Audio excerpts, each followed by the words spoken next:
Hey guys, welcome back to Fantasy Tipped. My name is Thomas and I'll be replacing Julian for the Week 23 waiver wire.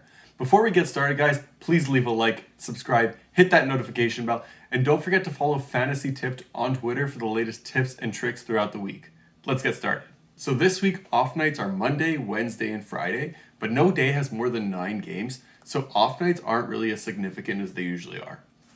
So there's 5 teams that play all 3 off nights this week. Those are Arizona, Buffalo, Edmonton, Seattle, and St. Louis. And there's also 5 teams that play 2 out of the 3 nights. They're Chicago, Los Angeles, New York, Vancouver, and Vegas. If you could pick up players that play on any of these off nights, they might help your team out a little. So next there's 2 teams that are only playing 2 games this week, when everybody else is playing 3 or 4. So they don't have the best schedule.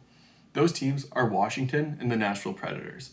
So if you have a lot of players from those teams, you might not have the best week. Jumping into some forwards you should add for the Week 1 fantasy playoffs, Oliver Bjorkstrand is first on the list. He's playing some great hockey right now. He plays with Voracek on the second line, and he's on the top power play.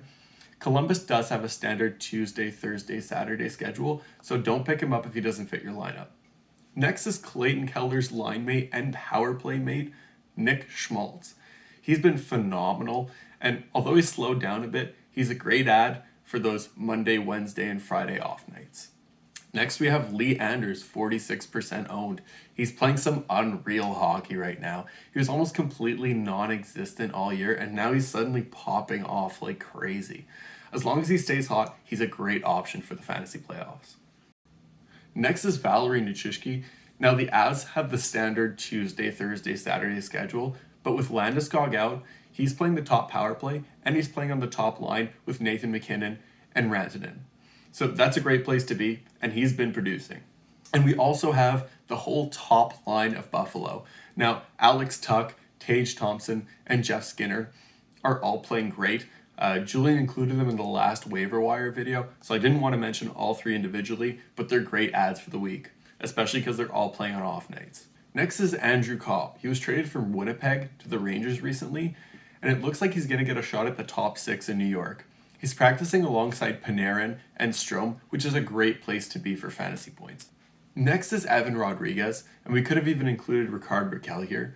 Now Rodriguez is playing the top line with Crosby and Guentzel and looks to potentially be back in early season form. And Raquel is playing the second line with Malkin and Rust, so both are in prime position to get some points here. Next we have Lawson Krause, who's been pretty hot lately. He's not skating on the best line, but he's on the top power play, and he offers a safe floor with shots and hits. So I don't mind taking him for the off nights.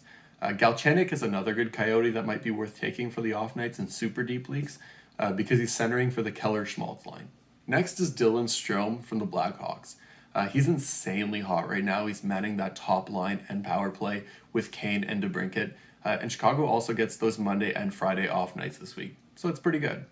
Now next we have McCann from the Seattle Kraken. He's 20% owned, but he's been Seattle's best player all year. He makes for a great ad this week because Seattle's playing 4 nights, including the 3 off nights. Next is my Manscaped must-add player of the week, KAILER YAMAMOTO. Get 20% off and free shipping at manscaped.com with the code word FANTASYTIPPED. That's 20% off and free shipping at manscaped.com with the code word FANTASYTIPPED. Get wet and clean with your Manscaped shower routine. Now, why is Yamamoto our Manscaped must-add player of the week? Well, not only does Edmonton have an amazing off-night schedule, but Yamamoto might just be the hottest player in the league right now. He's playing with McDavid and Kane, and he was just knocked off the top power play, but I doubt he'll stay off much longer since he just scored a goal in the second power play. He's a must-add in your league if he's still available. Next is Seattle's hottest player, Yanni Gourde. If you want a player who's been consistently producing lately with a ton of off nights this week, he's your guy. After him, we have Adam Henrique. He's a second line guy, gets a decent amount of power play, and he's been very solid this season. Although he's not the flashiest in the world, he can be a consistent producer for you if you can fit him into your schedule. Next is newly acquired Brandon Hagel. He's playing with Stamkos and Killorn, and while Killorn's a bit cold, Hagel already has 1 goal, and he could see some power play time pretty soon. Next is Kevin Hayes from the Philadelphia Flyers. This guy is scorching hot right now with 6 points in his last 3 games. He's someone who's really benefited from the boost in ice time ever since Giroux and Brassard were traded, and Scott Lafton's been injured. Next, Frank Vatrano's getting an amazing opportunity to be moved up to the first line in New York. where Lafreniere is being demoted down to the third line, just as Julian predicted. He could potentially start popping off. Next we have Wenberg, who's playing the top line and top power play in Seattle. He has 2 points in his last 2 games, so I don't mind him as an add in deeper leagues for the off nights. After him we have Taylor Radish. He's fresh from being traded from Tampa Bay, and he's now in Chicago, and he's been doing great. He's had the opportunity to play on the second line with Tays and on the top power play, and it's really paying off. He has 4 points in 3 games.